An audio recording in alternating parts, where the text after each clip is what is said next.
Nous voici en la fête de Saint-Pierre et Paul, et c'est aussi un dimanche aujourd'hui. Donc nous chantons aujourd'hui la messe de Saint-Pierre et Paul, et nous faisons mémoire du dimanche. Et bien sûr, tous les dimanches sont la Pâque hebdomadaire, donc c'est aussi la Pâque hebdomadaire. Nous fêtons aussi la résurrection du Christ. Vous voyez, mis à part le rite arménien qui a des choses spécifiques dont je ne parlerai pas aujourd'hui, la plupart des rites peuvent très facilement fêter 2 voire 3 choses en même temps le même jour. Ce n'est pas facile, les liturgistes le savent, il faut être, excusez-moi de le dire, il faut être vraiment idiot pour croire que si c'est un dimanche, on ne puisse pas fêter la fête des saints et qu'on doit absolument éliminer le sanctoral du dimanche, ou au contraire de dire que si c'est la fête de Saint-Pierre et Paul, ça élimine toute trace du dimanche. Alors non, c'est pas vrai. Il y a 3 choses en même temps aujourd'hui. Saint-Pierre et Paul, bien sûr, le propre du 3e dimanche après la Pentecôte et la résurrection. Donc, rien n'exclut l'autre. Très bien. Alors, d'où vient cette fête de Saint-Pierre et Paul d'aujourd'hui, 29 juin? Je ne sais pas si vous vous rappelez, je vous parlais pendant le temps de l'Avent de ce que c'était le temps de l'Avent. Pendant tout le temps de l'Avent, l'Église a pris l'habitude de fêter les prophètes, parce que c'est eux qui avaient annoncé la venue du Christ, donc les prophètes et les apôtres.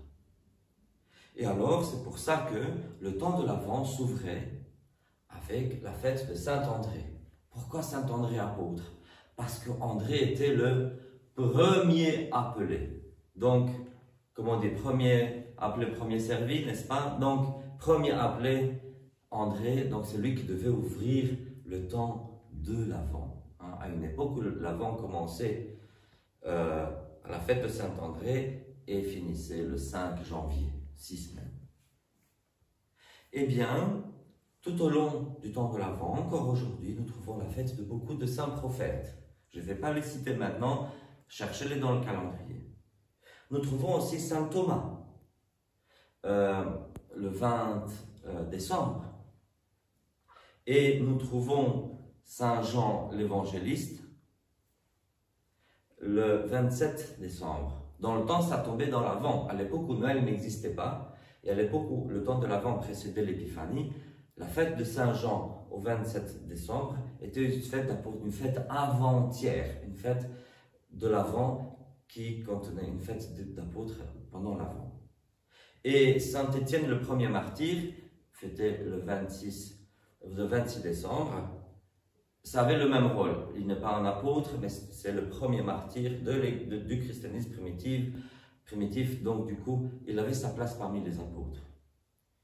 Et à cette même époque, Saint-Pierre et Paul étaient fêtés pendant le temps de l'Avent.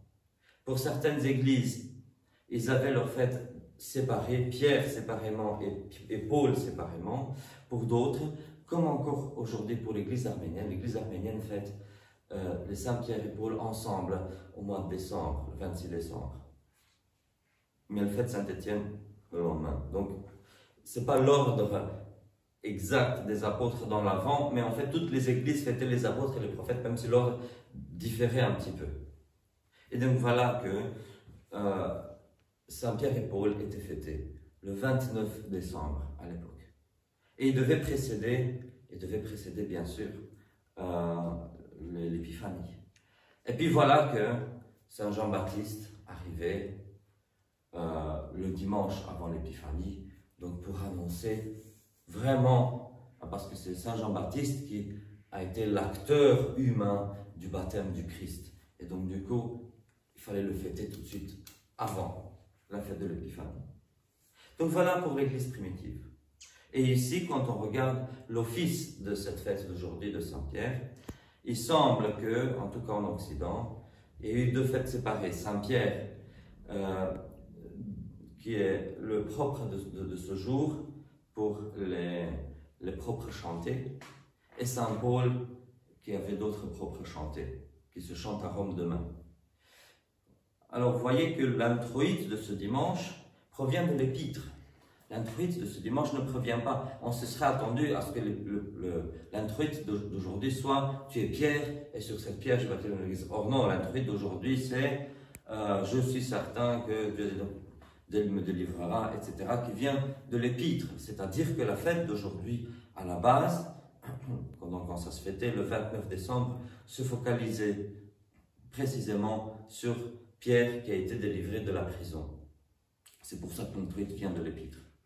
Mais bien sûr, on y a ajouté l'évangile le plus spécifique qui parle de Pierre. Tu es Pierre et c'est sur Pierre que je bâtirai mon église. Donc voilà qu'après la fête de Noël arrive, elle bouscule un peu les choses et donc du coup on transfère les fêtes. On les ajourne de 6 mois. On met la fête de Saint Jean-Baptiste au 24 juin, donc on la transfère 6 mois après. Et on fait la même chose avec Pierre et Paul. On la transfère au 29 juin. Donc même si les propres lus d'aujourd'hui, c'est-à-dire la collecte du jour, dit que c'est le jour du martyre de Saint Pierre et Paul, c'est une tradition postérieure, c'est une interprétation postérieure. Ce n'est pas la fête de leur martyre aujourd'hui, mais je suis en rouge, nous faisons comme si, parce que nous n'avons pas d'autre date pour leur martyre. C'est pareil pour d'autres apôtres, on n'a pas la date de leur martyre, on a la date de l'invention de leur relique présumée, ou de transfert de leur relique présumée, mais on se met quand même en rouge, en fait, comme si c'était le jour de leur martyre. Voilà, c'est une question pratique, c'est une question d'imagerie liturgique, pas médicale, liturgique. Bon, alors, nous voici aujourd'hui à la fête de Saint-Pierre et Paul, comme je viens de le dire, les propres lus parlent des 2 apôtres, et les propres chantés parlent que de Pierre. Ou presque. Bon, qu'est-ce que la fête d'aujourd'hui, qu'est-ce que ça peut nous enseigner, qu'est-ce que ça peut nous dire? Alors, beaucoup vont insister sur « Tu es Pierre, et sur cette pierre, je bâtirai mon église », qui vient de l'Évangile. Ce qui est très bien en soi, si on ne détourne pas le message du verset. Je m'explique. Je vais vous dire quelque chose qui va vous choquer. Donc préparez-vous, je vais vous choquer. Saint Pierre n'a jamais été à Rome. Je vais vous choquer encore une fois. Saint Pierre n'a jamais été à Rome. Bon. Alors, nous savons que les apologètes catholiques romains, quand ils doivent parler de leur pape, du pape de Rome, ils vont prendre ce verset. Tu es Pierre, et sur cette pierre, je bâtirai mon église. En fait, le raisonnement est le suivant. Regardez, ce verset-là, il parle de Pierre. Tous les pères de l'Église, presque sans exception, disent que Pierre était le coryphée des apôtres. Donc, la démonstration est faite, le pape est le premier parmi les évêques. Mais en fait, ni les pères de l'Église, ni le passage de Saint Matthieu que vous avez lu, rien ne parle de pape, ça parle que de Pierre. Et alors, je vais vous dire, du coup, le pape de Rome n'est pas le successeur de Pierre. En tout cas, il ne l'est pas plus que les autres. Notre évêque Geoffrey, il est le successeur de Pierre tout autant que le pape de Rome, même plus. L'évêque Brian, Monseigneur Brian, évêque de Deventer, est le successeur de Pierre, autant, voire plus, que l'actuel pape de Rome.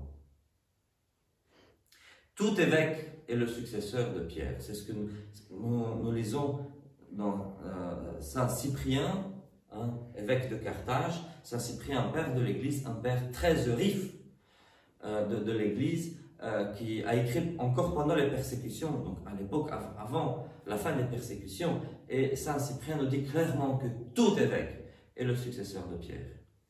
C'est logique, parce qu'une fois que Jésus est monté aux cieux, que l'Esprit Saint est descendu sur les apôtres, l'Esprit Saint était le vicaire de l'Église, bien entendu, mais Saint Pierre tenait la place du Christ à l'autel, pour ainsi dire, dans le collège apostolique.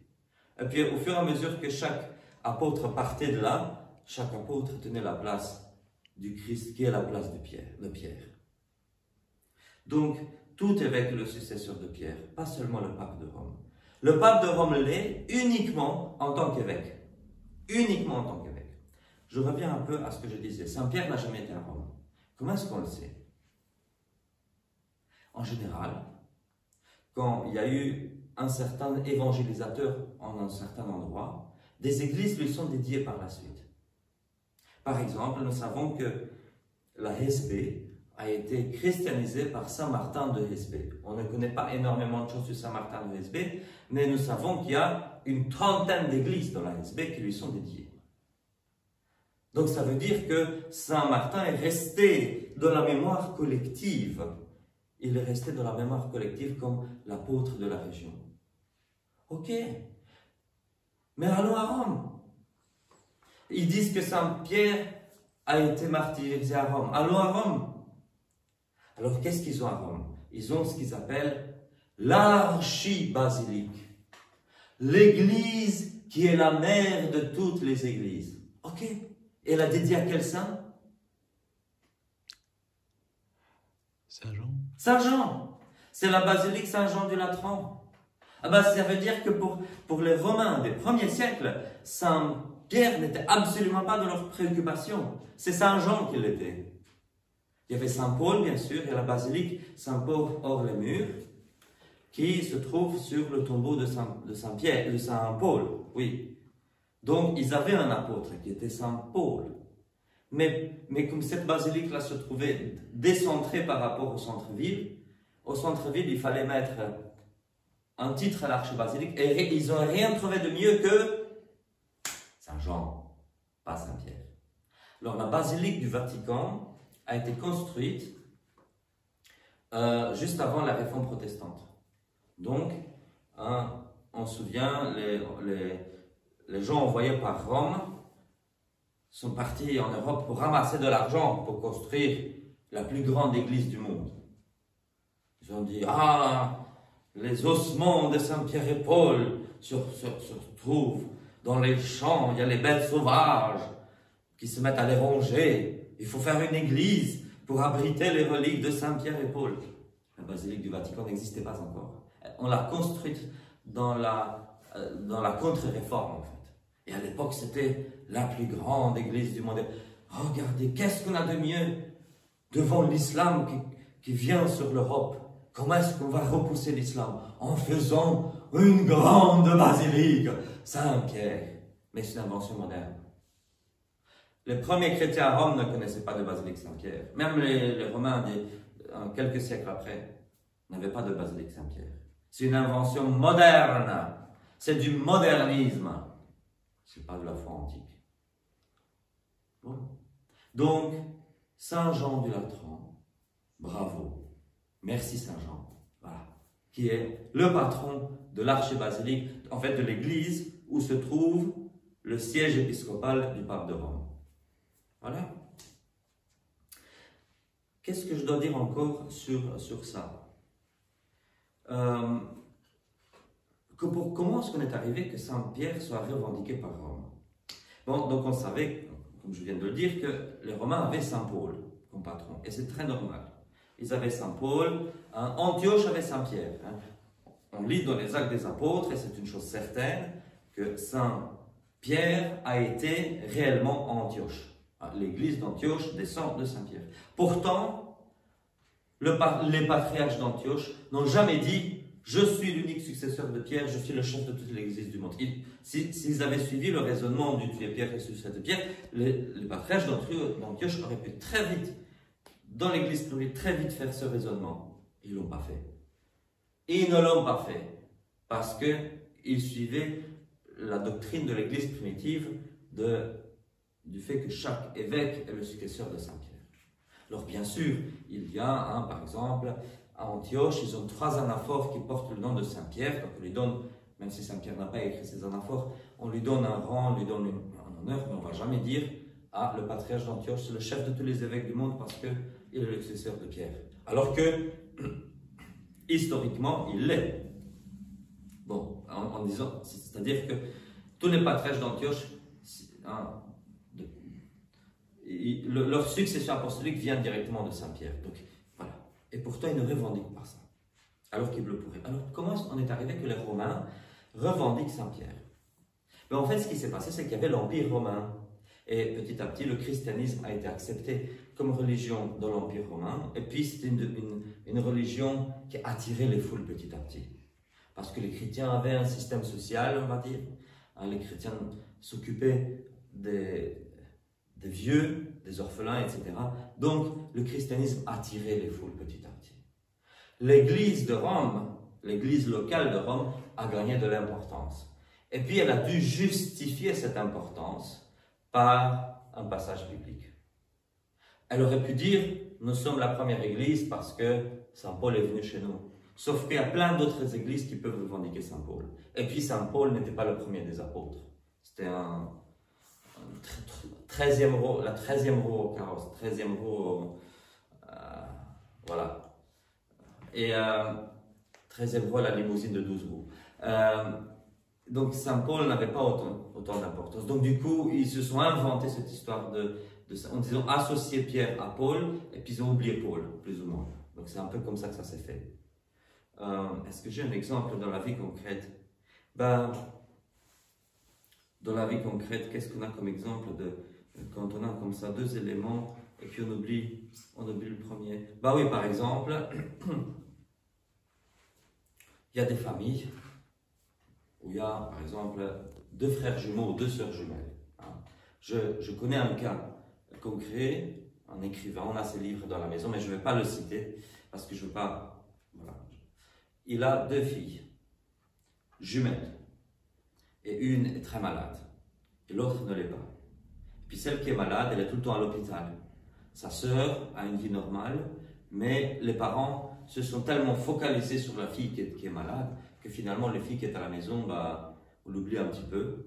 Elle fait sa vie, mais ses parents ne sont pas beaucoup occupés d'elle. Donc c'est un peu ça qui est arrivé avec Pierre et Paul. C'est que à partir du moment où Rome devient la première église au monde, au premier concile œcuménique, le prêtre et le diacre qui sont envoyés, les envoyés du pape de Rome signent les premiers, avant les évêques. Ils signent les premiers. Donc l'église de Rome avait une importance d'honneur à cette époque-là. Et il faut justifier bibliquement ça. Et puis on ne sait pas justifier par Saint Paul, à Saint Paul on ajoute Saint-Pierre, Saint Paul, Saint-Pierre, Saint Paul, Saint-Pierre, Saint-Pierre et Paul, Saint-Pierre et Paul, et puis Saint-Pierre tout court.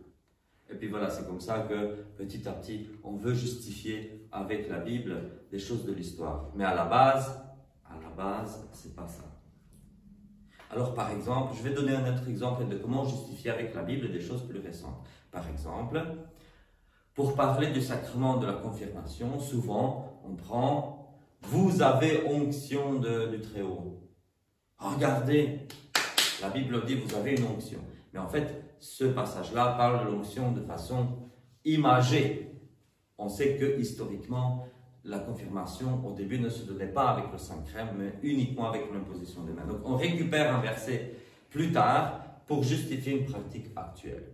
Je ne suis pas contre le Saint-Crème, au contraire, je pense que c'est une très bonne pratique, mais voilà, on utilise un verset et puis après ça, on va utiliser le verset pour justifier la pratique. Donc c'est la même chose avec Saint-Pierre et Paul. On a parlé, voilà, on veut justifier avec la Bible, mais ça ne se justifie pas. Voilà. Je vais encore dire deux petites choses. Quel était le vrai nom de Pierre? Qui c'est? Simon, c'était ça son vrai nom. Et c'est Jésus qui lui change, qui lui dit, tu es Pierre, et sur cette pierre, je bâtirai mon église. Donc c'est ça, c'est Jésus qui lui donne un surnom, un sobriquet, le sobriquet de Pierre, parce que Jésus est la pierre angulaire, et Pierre, en tant que lieutenant de Jésus dans le collège apostolique, il est Pierre aussi, Pierre et Pierre aussi. Je ne vous jette pas la pierre, hein, pour ceux qui s'en souviennent. Donc, voilà, et en français, ça donne très bien. Dans d'autres langues, c'est que le nom de Pierre est un masculin, le nom de la pierre est féminin.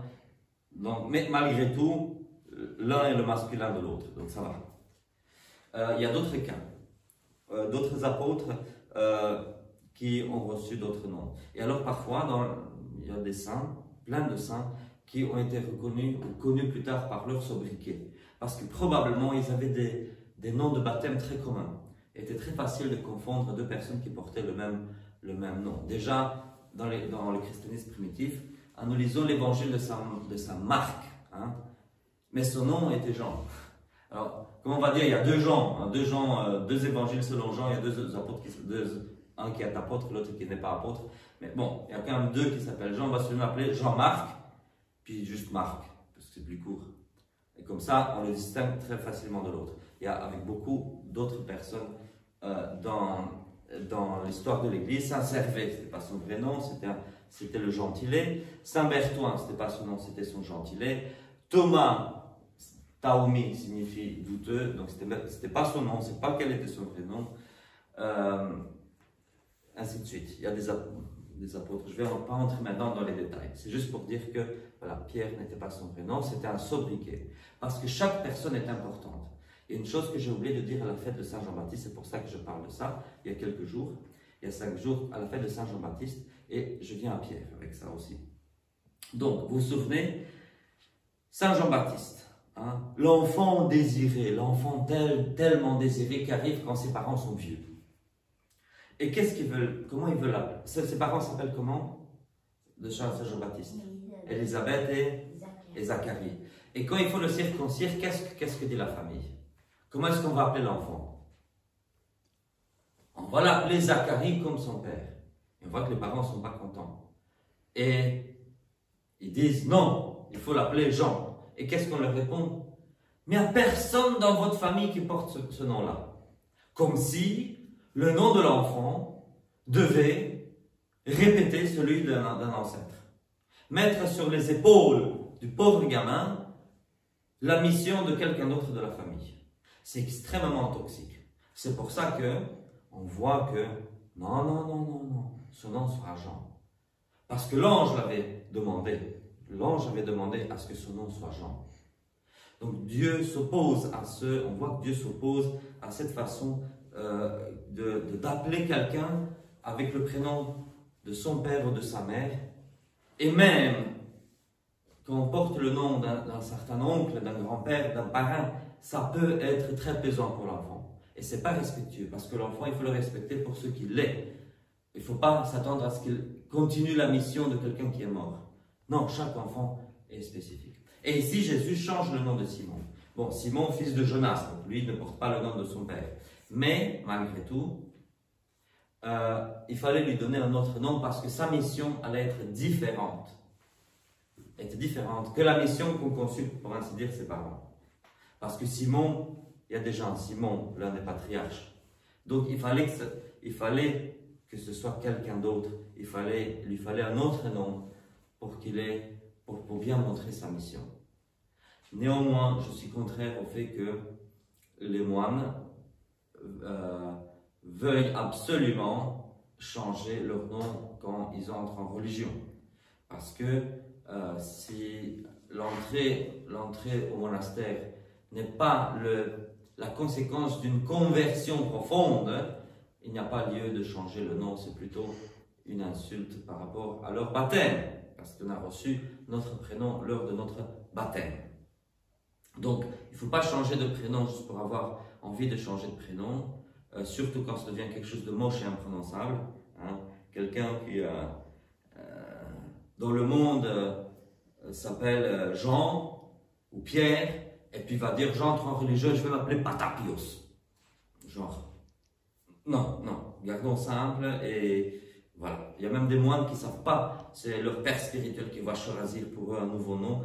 Et le père spirituel, c'est souvent un petit fou, donc il ne faut pas faire des choses pareilles, il ne faut pas chercher des choses comme ça. Donc voilà, je vais terminer avec ça. Tu es pierre, avec cette pierre, je bâtirai mon église, les portes de l'enfer ne prévaudront pas contre elle. Et pour que les portes de l'enfer ne prévaillent pas contre l'église, Jésus donne les clés. Pas ça. Ah, tu es pierre, je te donne ça. Non, un objet. Non, les clés du royaume, c'est-à-dire que l'évêque lie et délie les péchés. C'est-à-dire que